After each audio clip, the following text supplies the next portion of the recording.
Non, vous avez vraiment cru que j'allais m'injecter un truc dans le bras? Pas déconner. C'est pas du biohacking, ça. S'injecter un truc dans le bras, c'est pas du biohacking. Euh, Surtout sur une scène de festival, quoi. C'est pas, si on appelait ça du biohacking, ce serait un peu comme un speed dating Google par un coach en marketing qui vous parle de cybersécurité et de cyberspace, quoi. C'est à peu près du même niveau. Bon, ce script Monty Python étant lancé et posé pour détendre un peu l'atmosphère, j'aimerais vous faire deux confessions avant de commencer. La première, je ne suis pas certain que là, cet après-midi et ici, nous allons parler ensemble, parce que vous aussi vous allez parler, de biohacking. Puis la deuxième confession, c'est que je ne suis pas très savant, et surtout, je ne suis pas très à l'aise, je ne suis pas fan des lighting talk, monologues d'un speaker avec une foule qui est un peu passive. Du coup, je vous propose qu'à chaque fois que vous en avez envie, vous levez la main, vous m'interrompez et vous posez une question, ou même vous amenez une suggestion. Et comme ça, on essaiera d'avoir des échanges ensemble et que ce soit un peu interactif. Comme ça, vous allez m'aider à faire le truc, ça va être sympa. Voilà. Vous n'aurez pas le stress de la caméra et des lumières, mais voilà, ça peut être sympa. Donc de quoi on va parler aujourd'hui, à part ce titre un peu accrocheur, Bionymous et Bioprivacy. Je vous ai dit que j'avais pas beaucoup de certitudes. J'ai déjà pas beaucoup de certitudes dans ce que veulent dire ces deux mots-là. Et je crois que la première des batailles qu'on doit tous mener dans les libertés individuelles et collectives, cette première bataille, ça pourrait être le langage. Ainsi, je vous présente mes excuses pour le titre anglicisé de cette conférence, qui veut tout et rien dire, qui cache des concepts, surtout dans une conférence en français. Mais j'aimerais que sur ces deux concepts exposés, Bioprivacy et Bionymous, ce que je fais à chaque fois quand je fais un atelier, quand je fais une conf, quand je fais des bidouilles, parce que je ne mets pas que des gants pour faire des shows, je fais aussi des bidouilles de temps en temps sur du vivant, je propose aux personnes autour de participer à qu'est-ce que ça représente pour vous, Bioprivacy ou Bionymous. Donc si vous avez des idées, des suggestions, des questions, allez-y tout de suite, sans réfléchir. Vous n'êtes pas plus illégitime que moi, sauf que moi je suis sur scène. Si vous n'avez pas d'idée, bah, les deux dernières fois où, voilà, où j'ai pu bosser dessus avec des personnes, c'était à Nantes. Il faut croire qu'il n'y a qu'à Nantes où on peut exprimer des choses comme ça. On a essayé de traduire à plusieurs Bioprivacy comme confidentialité du vivant. C'est assez littéraire. Et Bionymous comme intimité du vivant. L'intimité, je pense que tout le monde voit ce que c'est. J'ai vu personne nu, là, dans la salle, avec marqué son groupe sanguin et j'ai une maladie vénérienne sur le dos. Donc c'est bon, l'intimité, le concept, tout le monde maîtrise. Je crois aussi que ça a été un peu expliqué au niveau des données d'usage et numérique juste avant par Esther d'Exodus Privacy. Voilà où j'en suis aujourd'hui sur Bionymous et Bioprivacy. C'est pas une découverte pour moi, ça fait presque une dizaine d'années que je fais des trucs dans ce qu'on appelle des biohackerspace ou des choses comme ça. Donc ces questions-là, je les ai pas non plus créées, c'est d'autres qui les ont emmenées avant moi. Il y a eu le Biopunk Manifesto, la rencontre des cultures numériques libres et de la biologie libre, mais il faut encore les travailler aujourd'hui. Le truc, c'est que je m'en fiche totalement au fait que ce soit une punchline, Bionymous et Bioprivacy, ou qu'on trouve des mots plus compliqués en français, parce que je crois que c'est en travaillant ensemble le langage que nous attaquons des concepts purement descriptifs. Bionymous, Bioprivacy, c'est à peine descriptif, pour ensuite concevoir collégialement, et le fait que vous soyez là à m'écouter, c'est déjà un début de collège, des instruments de construction qui permettent de façonner et de libérer des choses qu'on ne voyait pas vraiment avant. Et c'est ces choses-là qu'on ne voyait pas vraiment avant que je vais essayer de vous amener sous les yeux. Alors, d'où ça vient cette idée? On vous a parlé de surveillance de votre smartphone ou de votre tablette tout à l'heure avec des APK et des données d'usage et des métadonnées. Il y a une surveillance biologique qui existe aussi. Ce n'est pas juste ce que vous consommez, quelle date, quelle heure et quel paquet chez Carrefour. Voilà. Il y a aussi une surveillance biologique. Et donc c'est le moyen par lequel les sciences, mais j'aurais pu rajouter les techniques biologiques, sont utilisées pour suivre, surveiller, analyser et transformer les corps biologiques en données. Alors vous allez me dire, c'est cool pour la médecine, c'est cool pour le recensement de la biodiversité, c'est cool pour créer des thérapies géniques contre des maladies horribles et incurables que je ne souhaite absolument à personne. Mais ce n'est pas tout blanc, tout noir, il y a des zones grises et il y a plusieurs facettes sur cette problématique-là. Et en fait, Bionymous, Bioprivacy, ou ce risque de surveillance biologique, c'est les vulnérabilités que ça engendre derrière. Parce que c'est un système avec son infrastructure, avec ses communications, avec son stockage, et surtout avec des choses que souvent on donne sans bien s'en rendre compte. Alors des risques aujourd'hui, il y en a quelques-uns qui sont visibles sur la population. Je sais pas, on pourrait dire que euh, quand on donne des choses sans s'en rendre compte et qu'elles sont manipulées et concentrées en pouvoir par un petit groupe de personnes, bah, souvent ça dégénère, ça finit en totalitarisme. Et je ne sais pas si vous connaissez Aldous Huxley, c'est un peu à la mode en ce moment de revenir sur lui et sur George Orwell dans notre société. Je ne crois pas que ce soit une légende urbaine qui soit née de nulle part, je pense qu'on vit des tournants qui ne sont pas très charmants. Et cette phrase est assez incroyable, on en pense beaucoup quand on parle de Facebook, Google, la télé. Ouais, il pique une partie de notre intimité, de l'usage, quand est-ce que je me connecte, qu'est-ce que je regarde, où va ma souris sur mon écran. Mais ils ne sont pas les seuls, c'est les plus visibles, mais on pique aussi beaucoup de choses de notre vivant. Et vous pouvez me croire parano, ça ne me dérange pas, j'ai l'habitude, je le vis bien, je ne me considère pas du tout parano. Seulement, je vous ai importé un truc de juste à côté, de la jolie ville de Rennes. Voilà, j'espère que c'est assez clair pour vous et que vous voyez bien. Il n'y a pas longtemps, il y avait un grand forum sur les mobilités et la Smart City. Vous voyez, on réinvente la ville intelligente, les citoyens libres qui se déplacent facilement. Et il y avait des entreprises, enfin une entreprise, et des collectivités locales, publiques, des hubs, enfin voilà, des accélérateurs de start-up, qui proposaient de se faire tatouer l'épaule pour être connectés. Et voilà, enfin, c'est le fichage du corps humain. Là, je trouve que la technologie, pour illustrer qu'elle rentre bien dans votre peau, c'est plutôt pas mal. Euh, enfin, moi, ça m'avait un peu interpellé, quoi. Bon. Alors, autant je tenais une blague avec mon truc, ma seringue et machin, vous faire croire que j'allais m'implanter une puce RFID ou NFC dans le bras. Vous voyez, c'est pas du biohacking. Autant là, la blague, je crois qu'ils m'ont dépassé. Enfin, je suis pas le seul qu'ils ont dû dépasser, mais voilà. Ce qui serait intéressant, je crois que j'en ai vu en plus dans le virage Web Today, il y en a qui travaillent sur ce qu'ils appellent des encres connectées, des encres intelligentes. Alors si en plus le tatouage, vous le faites avec des encres connectées et intelligentes, vous embarquez un sacré fardeau à l'intérieur de votre corps biologique. Et je ne sais pas, moi, on pourrait leur proposer de mettre ce tatouage-là et l'empreinte chimique et biologique de l'encre connectée, qui en plus est spécifiée avec votre ADN et votre acidité et votre sang, dans la blockchain. Elle n'oublie rien, la blockchain. Donc, non? Bon, comme vous voulez. En fait, c'est juste pour illustrer quand même que dans ces cas-là, et là c'est un crayon, mais j'en ai une liste monumentale. Je vous donnerai des liens à la fin, vous pourrez les noter et consulter, c'est phénoménal. On cède plus ou moins consciemment une partie de notre intimité biologique, comme ça, pour se déplacer plus vite dans une ville, pour faciliter, je sais pas, des tests de fécondité, de fertilité, de paternité, il y a de plus en plus d'entreprises privées qui se développent pour nous aider parce que les services français de santé sont surchargés pour savoir si on a une hépatite. Voilà, quoi ça peut mener malheureusement très rapidement. Sauf que quand il y a des acteurs comme ça qui s'installent entre nous et le rapport avant qu'on avait aux vivants, à la biologie, et puis à ceux qui le pratiquent, hein, les scientifiques, les biologistes, les chimistes, les médecins, il y a des tiers, quoi. Il y a des assos, il y a des entreprises, il y a des collectivités locales, publiques, il y a des consortiums publics-privés. Ok, bon, si vous voulez, faites tiers de confiance. Par contre, je vous invite à vraiment développer votre curiosité et à les interroger un peu sur ce que vous leur confiez, vos données génétiques, vos données sanguines, vos données cardiaques, votre poids, votre diabète, ceux de vos enfants, de vos oncles, de vos tantes, quels médicaments vous prenez. Et hier soir, un peu tard, je me suis amusé à prendre 2 sites au hasard. 2 sites qui sont en ligne, voilà, qui vous proposent de faciliter l'analyse biologique pour que vous soyez en meilleure santé, vous le sachiez tout de suite. Et puis j'ai regardé juste bêtement et simplement, hein, je ne suis pas du tout technicien machin, mais les conditions de chiffrement de leur site. Parce que vous rentrez votre nom, votre prénom, puis vous commandez un kit, vous envoyez des trucs, ou carrément il y a des formulaires en ligne pour que vous recopiez l'analyse médicale que vous avez faite. C'est un peu sensible, quoi.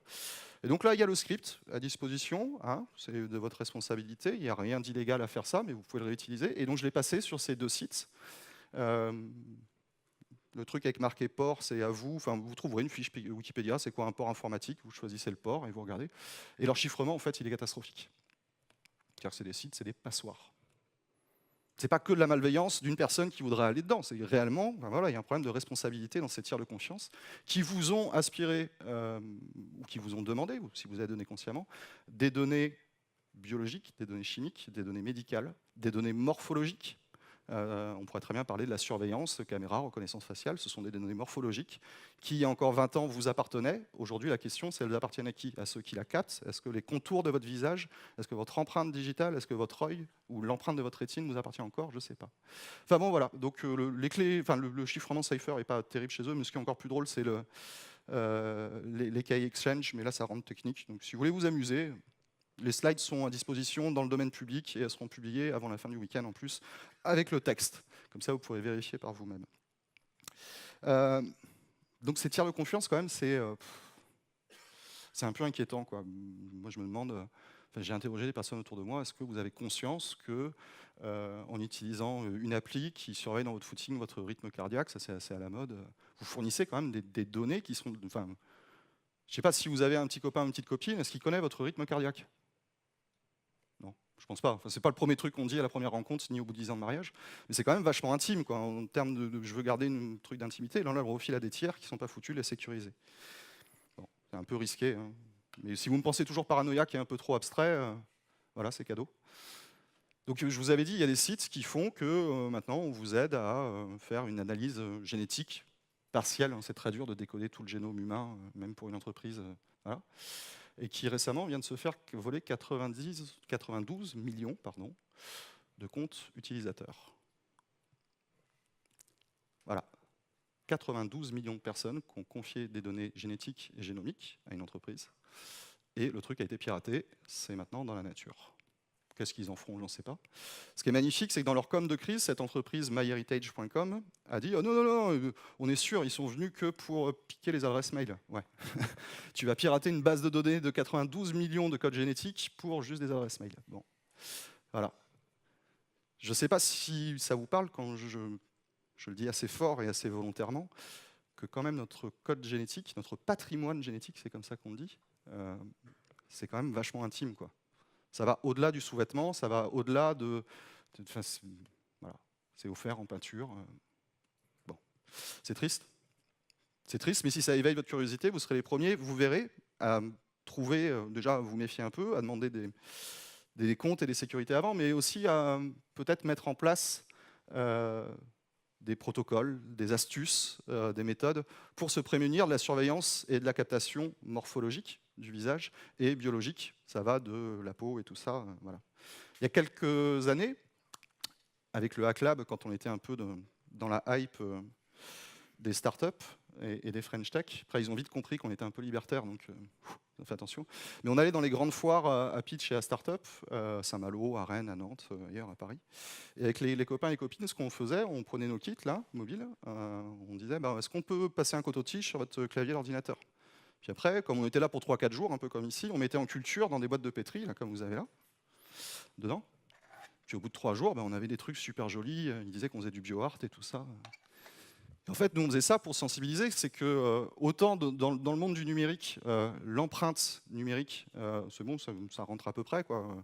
Les clés de chiffrement, ok. Ah oui, maintenant c'est le RGPD, oh là là, tout le monde panique 40 ans après. Enfin bon, on pensait être en terrain conquis, quoi. Et en fait, tout le monde nous a laissé faire, mais en mode open bar, parce que c'était beau, gentil, et puis le vivant, il y a deux rapports, quoi. Soit les bactéries, c'est complètement dégueulasse, faut pas toucher, soit ça peut être beau quand c'est bien fait et coloré, quoi. On était quand même faire en direct, en live, en 3 jours, des cartes qui sont l'équivalent d'une carte génétique, sauf que là, c'est une carte bactérienne, microbienne, de chaque personne et de son ordinateur, quoi. En termes de fichage des personnes, bon, on brûlait tout après, on n'a jamais fait de photos, mais on voulait sensibiliser, on est tombé complètement à côté de ce qu'on voulait faire, quoi. Tout le monde se laissait faire volontairement, c'était sympa de cartographier. Aujourd'hui, pour savoir, il n'y a pas que la forme de notre visage qui nous caractérise, nos empreintes des doigts, nos oreilles, nos iris. On parle aussi d'humanité microbienne. Le corps humain porte des microbes à l'intérieur, à l'extérieur. Il y a des estimations entre 1,5 kg et 3 kg, voilà. Mais ils sont spécifiques à chaque individu. Donc rien que le fait de cartographier et de mettre ça en base de données, c'est comme cartographier votre patrimoine génétique. Est-ce que c'est pour vous aider à mieux vivre ou est-ce que c'est pour vous ficher? Moi, je vous invite sérieusement à vous poser la question. Mais ça, on le fait avec des interfaces, avec un UX magnifique, et c'est vraiment pour vous simplifier la vie. Donc, voilà, il y a vraiment, vraiment, vraiment des choses incroyables qui se passent. Et je ne sais pas si 92 millions de comptes, ça ne vous fait pas beaucoup, mais moi, enfin, ça ne me fait pas rire du tout, quoi. Bon, j'ai fait une blague en entrée, vous n'avez pas posé beaucoup de questions, mais je parle vite, peut-être. Je vous invite toujours à m'interrompre. Mais sinon, je vais détendre l'atmosphère. Oui, merci. On voit de... ah, pardon. Oui, donc aujourd'hui, quand on nous vole des données numériques, on commence à voir quel usage il peut être fait. Typiquement, assez simplement, voilà, on me vole mon compte mail, on a accès à mes comptes, à mon argent, à des données concrètes. Là, aujourd'hui, tu nous dis qu'effectivement, des gens ont pu voler des données génétiques, des données de patrimoine, mais finalement, entre guillemets, quel serait l'usage? De quelle manière, entre guillemets, on pourrait quelque part se faire voler? Quel serait notre impact? C'est très simple, ça s'achète. C'est purement mercantile. Si tu vas souscrire à un prêt pour t'acheter une maison, les assurances sont très friandes de savoir quelle est ton espérance de vie ou quelle est la maladie que tu as. Avant, elles essayaient de déduire de nos activités sexuelles ou nos orientations sexuelles quel type de maladie on pouvait avoir. Je pense aussi à l'établissement français du sang, sur la prise de sang, qui fait ça très bien, malheureusement. Voilà, parce que ça se revend, tout bêtement. Je pense qu'avant de vouloir ficher les êtres humains, la véritable dictature, elle se joue là, quoi. Ça fait des énormes fichiers, mais enfin, pour la plupart, en tout cas, il y en a, oui, qui ont une vraie envie de refourguer ça à des personnes qui ont des volontés de dictature. Il y a un type qui fait des unes de journaux nationaux français, qui passe beaucoup à la télé avec des micros comme ça. Je ne sais pas s'il a fait des conférences TED, qui a fondé Doctissimo. Je ne dirai pas complètement son nom pour faire de la pub, qui a proposé dernièrement d'allier l'IA à la sélection génétique pour favoriser les femmes les plus intelligentes à la reproduction. Voilà. Quand j'étais à l'école, on appelait ça de l'eugénisme. Ça a peut-être changé depuis comme définition, mais voilà les dessins qui se profilent derrière le fait de capter une partie de notre intimité biologique, chimique et morphologique. Ça se revend, et si ça se revend, c'est pour sélectionner des individus ou des types d'individus pour en faire ce qu'on veut dans certaines conditions, quoi. J'espère que j'ai répondu à ta question. Tout à fait.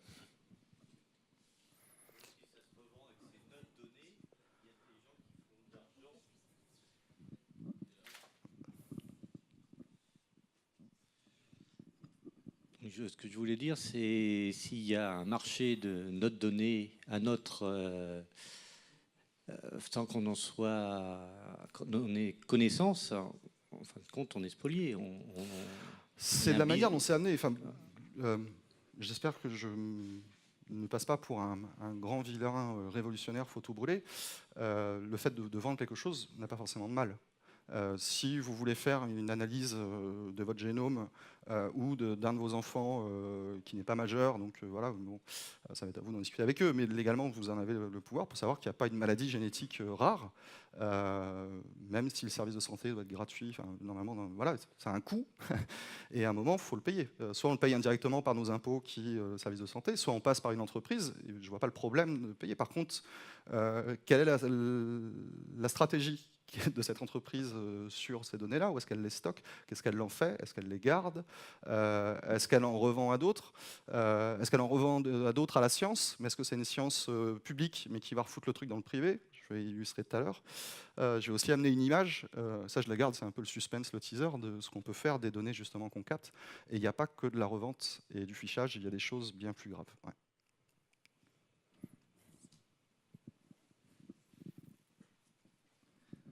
Alors bonjour. Alors c'est très intéressant ce que tu dis pour l'instant. Et bon, tu parlais de l'eugénisme. Alors il me semble que c'est à Singapour, c'est en train d'être poussé justement ces stratégies eugénistes aussi à Singapour. Puis à côté de ça, c'est vrai qu'au niveau de la reconnaissance morphologique, c'est qu'en Chine, je sais que le gouvernement est aussi en train de pousser.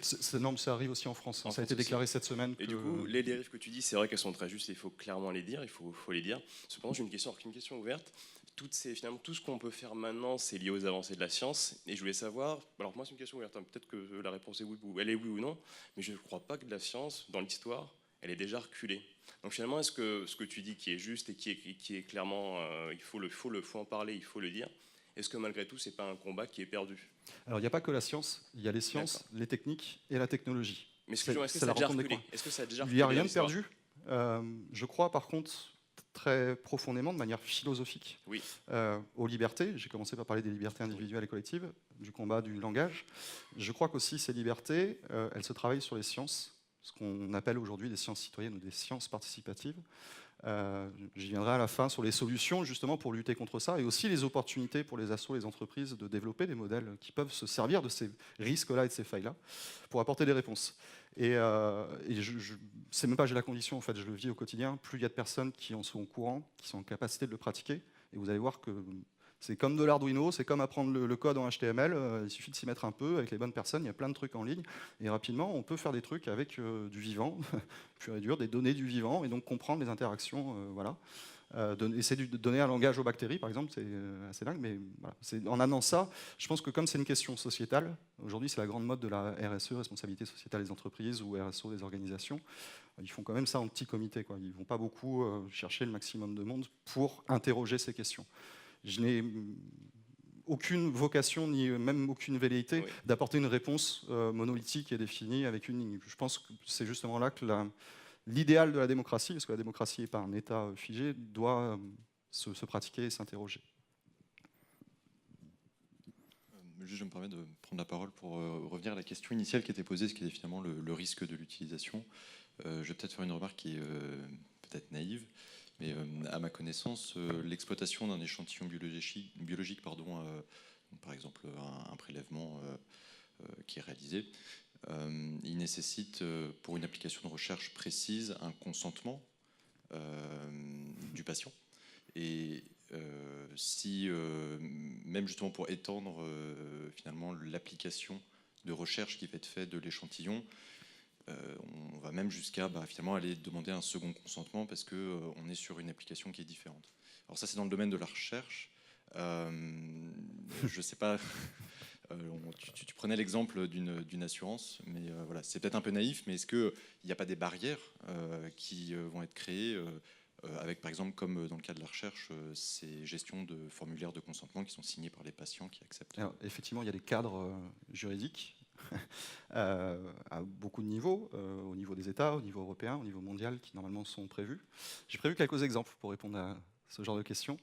Avant d'y répondre par des exemples, posez-vous juste la question, est-ce que vous connaissez un seul secteur d'activité, il y en a beaucoup quand même des secteurs d'activité, où personne ne fait d'erreur, d'erreur de sécurité, erreur de manipulation, erreur de conception du truc. Moi, j'en connais pas. Et même si personne ne faisait d'erreur, est-ce que vous pensez que tout le monde se comporte avec une éthique irréprochable?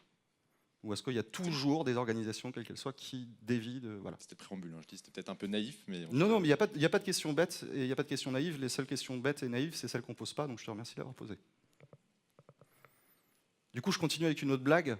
Je suis désolé, j'ai un chronomètre qui file, mais c'est super chouette que vous leviez la main. Mais après la blague, tu pourras poser la question si tu veux. Donc une nouvelle blague. Est-ce que vous connaissez le point commun entre les réseaux de distribution alimentaire, les routes aériennes américaines, ça marche aussi avec les nôtres européennes, et les collections neuronales d'un organisme simple?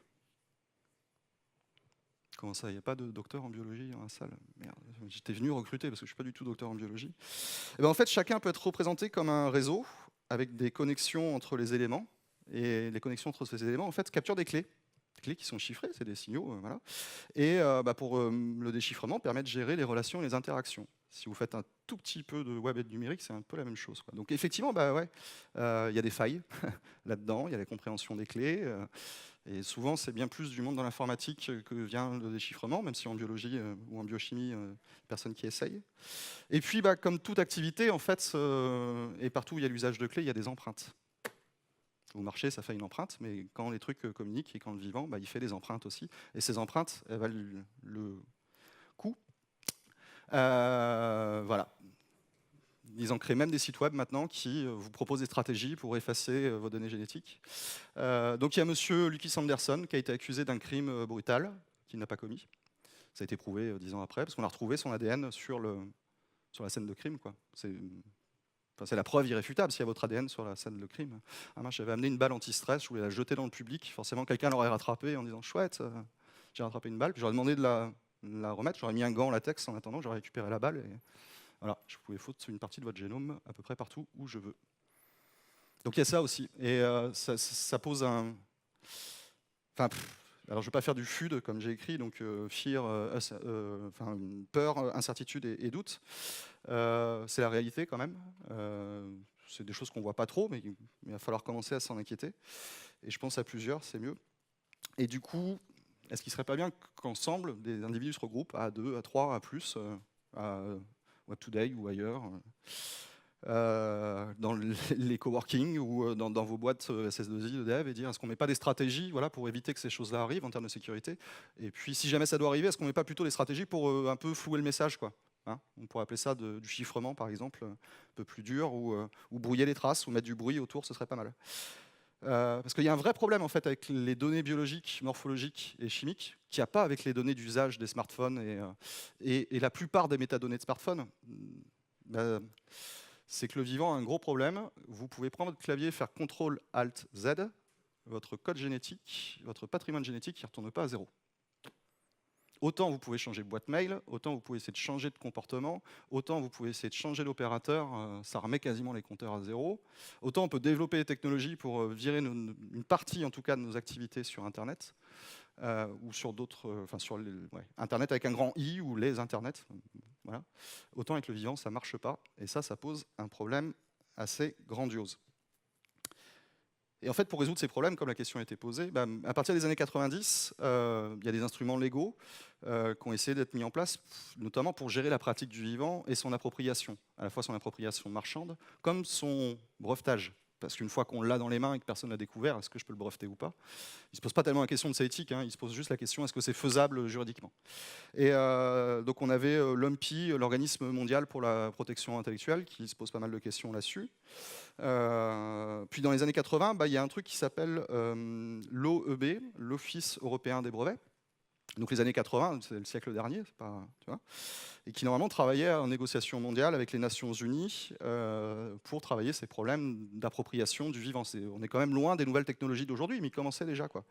Sauf que ce EOEB européen ne respecte pas ce qui a été prévu aux Nations Unies, notamment au niveau biologique et brevetage, mais aussi sur le droit de reconnaissance des peuples autochtones, qui s'appelle le DNUPDA. Bon, un peu compliqué, mais si vous aimez la jurisprudence mondiale et européenne, c'est pas mal. Et du fait qu'ils ne reconnaissent pas... Alors, sur le côté biologique, on vient piquer des molécules et des trucs d'ADN, ça va, ils sont à peu près raccords au niveau mondial, mais comme ils ne reconnaissent pas le droit des peuples, ça ouvre de nouveaux droits d'entreprendre, de nouveaux marchés. Du coup, il y a des entreprises qui font ce qu'on appelle de la biopiraterie. En fait, elles se sont appropriées le patrimoine biochimique et génétique de la quinoa de Cayenne. C'est-à-dire qu'il n'y a pas que le corps humain vivant qui est pompé, piraté et autres. On vient pirater directement dans notre environnement, qui permet de nous nourrir, tout ça. Du coup, vous ne possédez même plus les plantes et les graines qui poussent chez vous. Voilà, on revient au problème. Est-ce que c'est pour ficher ou est-ce que c'est pour vendre? En tout cas, c'est ça. Alors voilà, on ne parle pas que de données personnelles, de ce qu'on fait, des usages, des nouvelles technologies. On ne parle pas que de métadonnées. Il y a aussi les données de notre environnement et j'y reviendrai assez rapidement. Et pour revenir à des trucs qui deviennent un peu fous, si on revient des organismes vivants pour lesquels on a de la sympathie, genre entre êtres humains, on essaie d'avoir de la sympathie les uns envers les autres, mais on en a aussi sur des mammifères ou d'autres. Et du coup, cette compréhension et cette captation de pouvoir, de connaissance et de fichage pour certaines entreprises, on savait déjà que, par exemple, la prévalence de certaines maladies associées à des mutations ponctuelles bien connues, ça c'est quand on fait un peu de biologie en fin du lycée, il n'y a même pas besoin d'avoir accès à tout le code génétique humain pour commencer à faire de la discrimination. Alors il y a la discrimination au sens biologique, c'est-à-dire on met de côté, qu'est-ce qu'on sélectionne en fait. On n'a pas tous, je ne connais pas grand monde qui a envie d'avoir des enfants qui ont des maladies très graves et du coup qui ont une espérance de vie de 18 mois. Et là-dessus, les sciences du vivant sont très bien.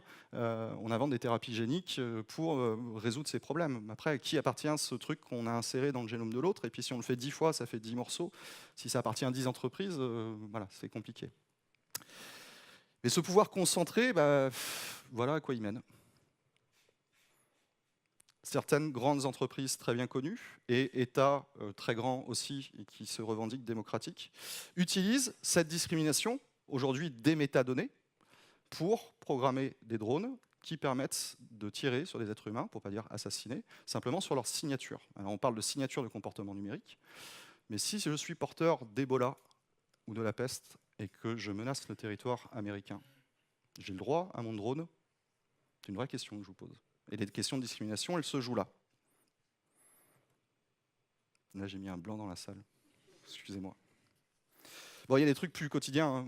Un pacemaker, c'est très bien quand vous avez des problèmes cardiaques, mais un pacemaker, c'est rien de plus qu'un émetteur-récepteur. Ça envoie aussi de la donnée. J'ai parlé de votre donnée, de votre rythme cardiaque, qui peut être très intime. Si en plus il est connecté, comme on fait maintenant, beaucoup d'objets connectés, qui sont souvent des passoires de sécurité, ça devient très compliqué.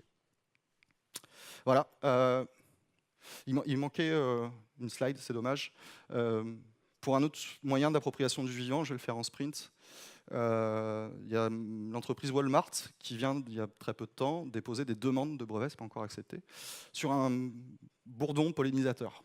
C'est super parce que il n'y a plus d'hyménoptères sur la planète, ils sont tous en train de mourir, les nicotinoïdes, enfin on trouve plein de trucs, voilà.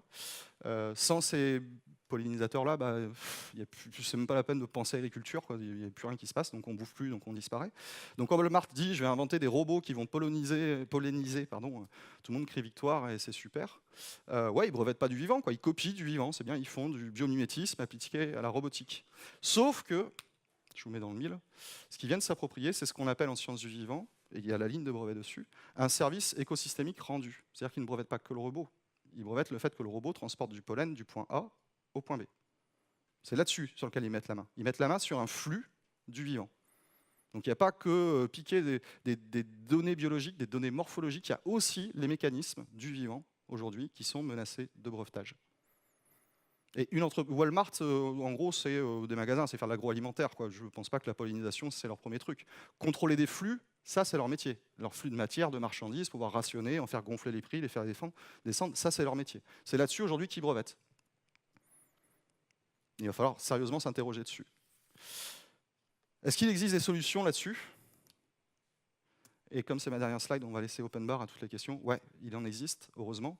Il y a quelques années, il y a une femme qui s'appelle Meredith Peterson qui a déclamé devant une assemblée qui ne s'y attendait pas ce qu'on a appelé le Biopunk Manifesto, qui était un manifeste et un cri aussi pour des sciences libres et citoyennes, en disant que comme on est la population qui en subit les conséquences ou qui paye pour en avoir les solutions, ce serait bien qu'on soit au courant. Et qui dirait être en courant, pourquoi est-ce qu'on ne pratiquerait pas?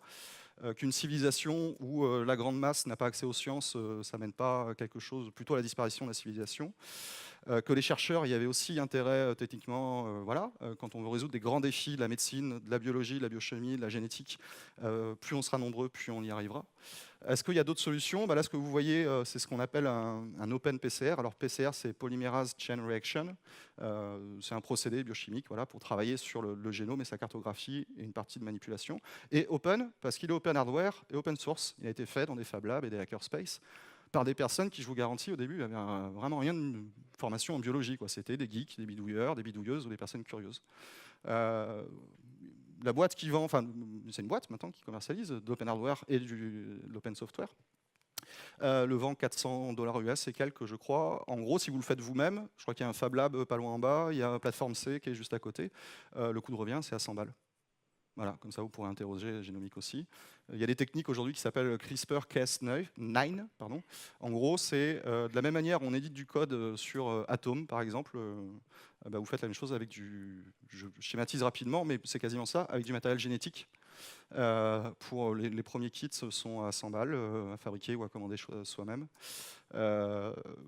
Voilà, ça peut ouvrir des gouffres en se disant oh là là, on va manipuler du génétique à la maison, ou dans le garage, ou dans un Fab Lab ou un biohackerspace.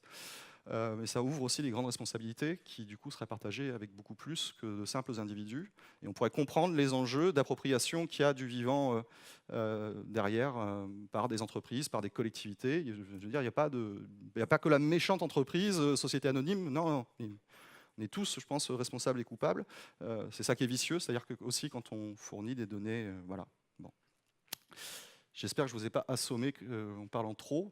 Voici les liens dont je vous parlais, parce que je vous invite à en discuter avec moi, mais avec d'autres, partout autour de vous, de creuser plus loin la question. J'aurais pu prendre 1h30 pour... voilà, je crois que le premier texte, Biononymous, que j'avais présenté à Nantes, il faut 40 minutes pour le lire, je crois, selon le timer. Le prochain de cette conférence sera Biononymous-Web2Day. Et puis, il y a des personnes qui ont monté biononymous.me, qui est un site collaboratif qui se veut être comme un wiki pour monter des stratégies, pour éviter de se faire spolier notre partie du vivant.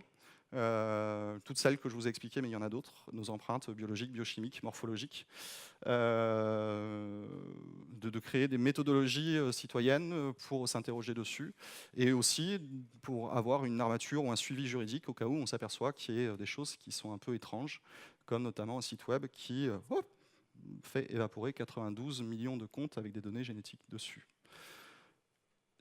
Il y avait une question tout à l'heure, j'espère que je ne l'ai pas étouffé de paroles. Mais sinon, allez-y. Merci Xavier, en tout cas. On passe effectivement aux questions. Il nous reste 3 minutes. La personne qui levait la main, bonjour. Bonjour. C'est une question qui s'est transformée en réflexion. Chouette. Ouais. Ça pose beaucoup de questions, tout ce que tu viens de nous dire. Et pour moi, en fait, il y a un embryon de solution avec l'éducation de masse et rendre les citoyens conscients au moins des problèmes qui sont posés par tout ça. Après, il y a aussi la définition d'un cadre légal. Parce que quoi qu'on fasse, on voudra tous vivre en meilleure santé, peut-être plus longtemps, mais en tout cas ça je sais pas, mais en tout cas en meilleure santé plus longtemps. Et pour arriver à ce résultat, on va de fait de plus en plus aller vers ce que tu disais, donc la manipulation, alors pas forcément manipulation génétique, mais en tout cas... Ah si, enfin, les compétences et capacités datent des années 50, on a oui, commencé oui, dans les années 70. Est-ce qu'on va le faire aujourd'hui? C'est difficile de le dire, mais en tout cas, on a la techno pour le faire. Et même si c'est du préventif, moi, je serais curieux de savoir si j'ai une maladie dégénérative qui va me toucher à peu près 50 ans, et pour pouvoir juste kiffer jusque-là, à minima, avoir accès à cette data-là. Donc, et du coup, la question que je me posais, c'est le cadre légal qui est derrière ça, en sachant qu'on a déjà du mal, nous, à se mettre d'accord à l'échelle de la France, qu'au niveau de l'Europe, depuis quelques mois, ça devient de plus en plus compliqué, et il n'est pas écrit que ça soit moins dans le futur. Et les dérives qui existent déjà aujourd'hui en Chine posent beaucoup de questions. Et du coup, mon interrogation, c'est comment on peut finalement trouver des solutions qui fonctionnent, et pas seulement dans un petit territoire gaulois, mais qui fonctionnent aussi une fois qu'on a passé les frontières. Effectivement, déjà du point de vue technologique, les frontières, elles ne sont pas du tout les frontières administratives des régions ou des États. Internet le prouve bien, même s'il peut y avoir des déséquilibres avec, par exemple, la perte d'une neutralité du net aux États-Unis cette semaine, et nous on essaie de se battre pour un Internet à la fois libre, neutre et respectueux des données, donc il y a des déséquilibres, mais ça va être bien la preuve que les frontières, ce concept-là est compliqué. Sur le vivant lui-même, le concept de frontière, ça n'existe pas. Ça se limite à la biosphère, quoi. On ne dit pas à un virus, non, tu passes pas, parce que là, c'est la frontière franco-allemande. Non, le virus, il passe. Donc oui. Ensuite, sur ton droit à... Oui. Mais oui, à partir du moment où tu le choisis de manière consciente, et voilà. Par contre, d'interroger quel est le cycle de vie de ce que tu as donné, du coup c'est en mettant de données qui donnent, mais enfin de ce que tu as fourni, qui peut être un patrimoine génétique, qui peut être une analyse de sang, qui peut être une analyse d'urine, tu es en droit aussi de pouvoir le demander. Contrairement à une idée reçue, souvent la législation, ou plutôt le législateur, est en retard sur l'innovation. C'est pas forcément un mal, ça permet d'innover et d'explorer. Par contre, à un moment, il faut qu'il le rattrape. Et on a peut-être intérêt à interroger ça de manière citoyenne, à dire effectivement, aujourd'hui, on a des technologies qui fusionnent avec nos corps biologiques, pacemaker, mais aussi les smartphones. Enfin, quand on le porte, voilà, qu'on est sur ou sous la peau, c'est quasiment la même chose maintenant. Qui pompent beaucoup de choses. Est-ce qu'on ne pourrait pas interroger à plusieurs, société civile, société scientifique, corps intermédiaire, les trois pouvoirs, voilà, est-ce qu'on ne peut pas travailler des solutions? Parce que oui, ça va vite, ça ira de plus en plus vite. Et effectivement, je n'ai pas à m'interdire le progrès. C'est même plus vicieux si tu t'interdis le progrès. Tu deviens esclave d'une espèce de totalitarisme, on t'exclut de la société du progrès. Enfin, c'est dingue. Donc, ouais. Aujourd'hui, la seule réponse que j'ai, c'est de venir voilà, rencontrer des personnes comme toi et vous aujourd'hui, de se poser ces questions à plusieurs, de vous inviter à tenter des manips de biologie avec des liens, des documentations, des trucs, de vous dire c'est pas crade, les bactéries, ça peut être joli, et c'est des questions qu'il faut interroger, oui, avec la population de manière démocratique.